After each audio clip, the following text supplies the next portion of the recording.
किसी स्कूल से पढ़ लिख कर सैकड़ों से ज्यादा लोग, कोई बड़े बड़े डॉक्टर के पद पर काबिज है, कोई बड़े बड़े इंजीनियर बने हैं, कोई साइंटिस्ट बने हैं। अभी मुझे एक चीज और अचरज करने वाली जो बात पता चली है, सबसे अचंभित करने वाली बात, यहाँ पर शिक्षक सर मौजूद है। सबसे पहले तो सर ये बहुत अफसोस की बात है, मुझे ये जानकर पता चला कि आपको पिछले 22 महीने से वेतन नहीं मिला है। मेरी बातों में या फिर जो मैं सुना हूं इसमें कितनी सच्चाई है? मैं अभी जिस स्कूल में खड़ा हूं, इस स्कूल ने इस इलाके के लगभग 100 से ज्यादा गांव के लोगों को शिक्षा प्रदान की है या फिर शिक्षा की दीप जलाई है इस क्षेत्र में। यह गोड्डा जिला का एक प्रखंड है, महगामा प्रखंड के अंतर्गत आने वाला एक ऐतिहासिक स्कूल। हमारे कैमरा पर्सन दिखाइएगा, उच्च विद्यालय परसा, प्रखंड महगामा, जिला गोड्डा। इस स्कूल की स्थापना हुई थी 1946 में। तब इस इलाके में स्कूल नहीं हुआ करते थे। तब इस इलाके के, चाहे भागलपुर जिले के लोग हों, बांका जिले के लोग हों, गोड्डा जिले के लोग हों, दुमका जिले के लोग हों, यहां पर वो शिक्षा ग्रहण करने के लिए आते थे। और इस स्कूल का इतिहास इतना पुराना रहा है, इस स्कूल ने इतने अच्छे अच्छे रिजल्ट दिए हैं कि इसी स्कूल से पढ़ लिख कर सैकड़ों से ज्यादा लोग, कोई बड़े बड़े डॉक्टर के पद पर काबिज है, कोई बड़े बड़े इंजीनियर बने हैं, कोई साइंटिस्ट बने हैं। लेकिन आज 2022 की तस्वीर मैं दिखा रहा हूं कि आज इस स्कूल की दुर्दशा इतनी खराब है, इतनी खस्ता हाल है। कभी यहां पर सैकड़ों लोग हॉस्टल में रहा करते थे,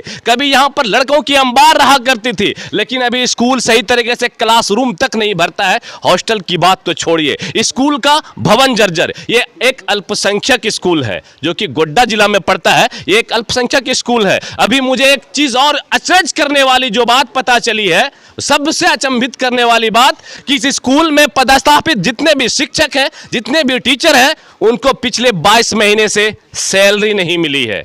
गलत नहीं बोल रहा हूं मैं, आपको प्रूफ दिलवाऊंगा। यहां पर टीचर हैं, शिक्षक हैं, बच्चे हैं, सभी से पूछिएगा तो सभी का यही कहना है कि उस पिछले 22 महीने से यहां के शिक्षक को वेतन नहीं मिला है। यह स्कूल एक प्रबंधन समिति के द्वारा चलता है। कहीं ना कहीं अगर यहां पर देखा जाए तो जिम्मेदार कौन, यह सवाल खड़ा होता है। शिक्षक अभी तक यहां पर बिना पैसे के बच्चों को पढ़ाने के लिए आ रहे हैं पिछले 22 महीने से। जिम्मेदार कौन, यह प्रबंधन समिति को सोचना है। इनके भी बच्चे होंगे, इनका भी भविष्य होगा, इनके भी घर के काम होंगे, इनका भी दिनचर्या चलाने के लिए पैसे की जरूरत पड़ती होगी, लेकिन इन पर कोई नहीं देखता। चाहे इस क्षेत्र के प्रतिनिधि हो, चाहे इस क्षेत्र के कोई बुद्धिजीवी हो, किसी की बात कीजिएगा, कोई इन शिक्षकों के लिए आगे नहीं आता है। इससे पहले भी विधायक रहे थे हमारे अशोक भगत जी, तब भी स्कूल की हालत खस्ता हाल थी। अभी वर्तमान की विधायक दीपिका पांडे सिंह जी, उनकी भी नजर पता नहीं है कि नहीं इन पर, यह सोचने वाली बात है। वो सारी चीजें बताते हैं, आपको शिक्षक के मुंह से सुनवाते हैं, शिक्षक से बात करते हो, जानने की कोशिश करते हैं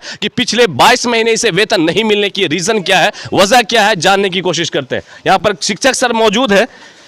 सबसे पहले तो सर ये बहुत अफसोस की बात है, मुझे ये जानकर पता चला कि आपको पिछले 22 महीने से वेतन नहीं मिला है। मेरी बातों में या फिर जो मैं सुना हूं इसमें कितनी सच्चाई है? बिल्कुल 100% सच्चाई है। विगत 22 मार्च 21 से अभी तक हम लोगों को वेतन नहीं मिल पाया।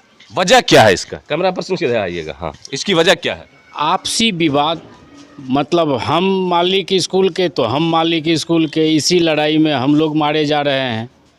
इसका निर्णय अब समाज को लेना होगा। समाज दूर से अपना आनंद ले रही है, हालांकि हम लोग प्रयासरत हैं। एक चीज़ भी यहाँ पर रोकना चाहेंगे सर, आपने एक बात कही कि हम मालिक के हम मालिक, इसका मतलब ज़रा क्लियर कीजिएगा, आखिर क्यों? हम लोगों का स्कूल जो है वो कमेटी के द्वारा संचालित होता है, ठीक। एकीकृत बिहार से 2668 नामक संस्था से चलता आ रहा था। हम लोग जितने शिक्षक और शिक्षकेतर कर्मी हैं सभी 2668 से ही बहाल हुए।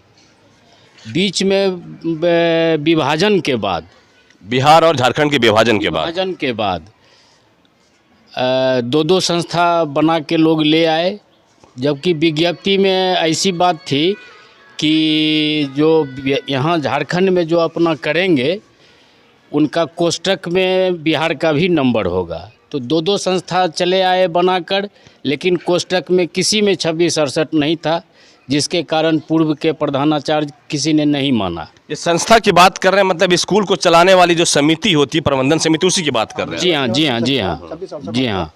तो वही अभी जो है फिर केस कास लोग कर देते हैं झूठ का, जिसके कारण अभी सरकार का नियम ऐसा है कि प्रबंध समिति के खाते में पैसा जाएगा और वो शिक्षक और शिक्षकेतर कर्मियों का भुगतान करेंगे।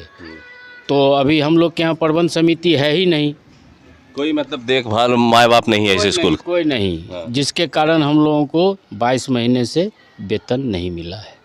कैसे चल रहा है आप लोगों का रोजी रोटी या फिर आपका परिवार, क्योंकि हर कुछ आपके सैलरी के ऊपर डिपेंड होता होगा।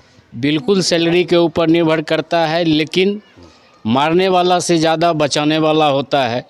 तो बचते जा रहे हैं किसी तरह से। जो अपने आप को शान से कहते हैं कि मैं शिक्षक हूँ, तो वो सारे चीज़ ध्वस्त हो गए हैं। हर एक चीज़ पैसे पर होती है, जो हम लोगों को मिल नहीं पा रहा है। बस सर, पिछले 22 महीना कितना मुश्किल भरा रहा आपके लिए, आपके परिवार के लिए, क्योंकि आपकी नौकरी है, आपका सर्विस है, यहाँ आपको वेतन नहीं मिल रहा है।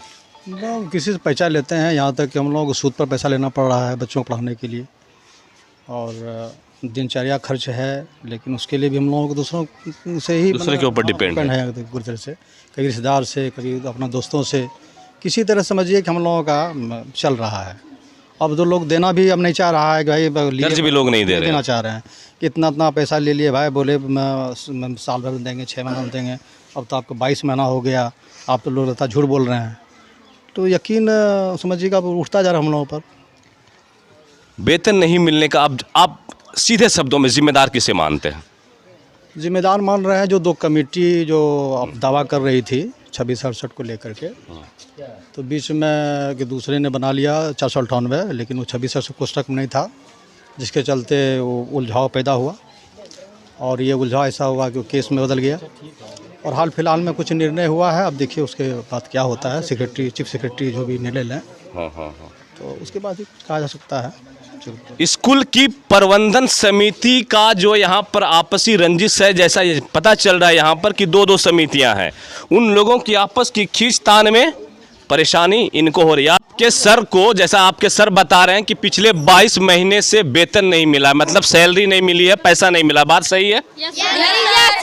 सही है ना? सही है। आते हैं सर, रोज आते हैं पढ़ाने? पैसा नहीं मिलता है तो फिर घर पे तो नहीं रह जाते हैं ना? नहीं सर, रहता है। आते हैं। ये यहाँ के बच्चे बता रहे हैं, इनको भी पता है कि हमारे सर को पैसा नहीं मिल रहा है। आइए कुछ लड़के लोग इनसे भी जानते हैं।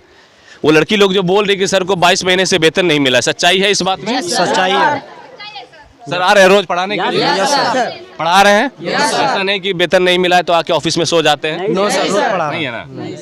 ये हकीकत है। पिछले 22 महीने से एक बच्चे को, यहाँ के एक बच्चे को पता है कि सर को पिछले 22 महीने से वेतन नहीं मिला है। सर फिर भी आते हैं स्कूल में, उनकी हाजिरी होती है, वो बच्चों को जैसे पढ़ाना चाहिए था वैसे पढ़ाते हैं। लेकिन हकीकत यह है कि पिछले 22 महीने से उस स्कूल की स्थिति इतनी दयनीय है, जिस स्कूल ने कभी इस क्षेत्र में शिक्षा की दीप जलाई थी, जिस स्कूल ने कभी इस क्षेत्र इलाके के लोगों को प्रेरित किया था शिक्षा के प्रति। पढ़ने के लिए लोग यहाँ पर काफ़ी दूर दूर से आया करते थे। यहाँ पर एक बड़ा सा हॉस्टल हुआ करता था, लेकिन वो सारी चीज़ नदारद है। इसका जिम्मेदार अगर माना जाए तो कहीं ना कहीं यहाँ की प्रबंधन समिति है। इसका जिम्मेदार अगर माना जाए तो कहीं ना कहीं इस क्षेत्र के प्रतिनिधि हैं। इसका जिम्मेदार माना जाए तो इस गांव के लोग, वैसे बुजुर्ग हस्ती लोग हैं, बड़े बुद्धिजीवी लोग हैं, जिन्होंने कभी इस स्कूल पर ध्यान नहीं दिया। इस स्कूल की आदत सुधरनी चाहिए थी, इस स्कूल की भविष्य और बेहतर होना चाहिए था, क्योंकि ये स्कूल इतिहास के पन्नों में दर्ज है। इस स्कूल ने क्या कुछ नहीं दिया इस इलाके में। ढेरों डॉक्टर से अभी आप पुराने लोगों से मिलेंगे तो उन लोगों का कहना है कि इस स्कूल की वजह से ही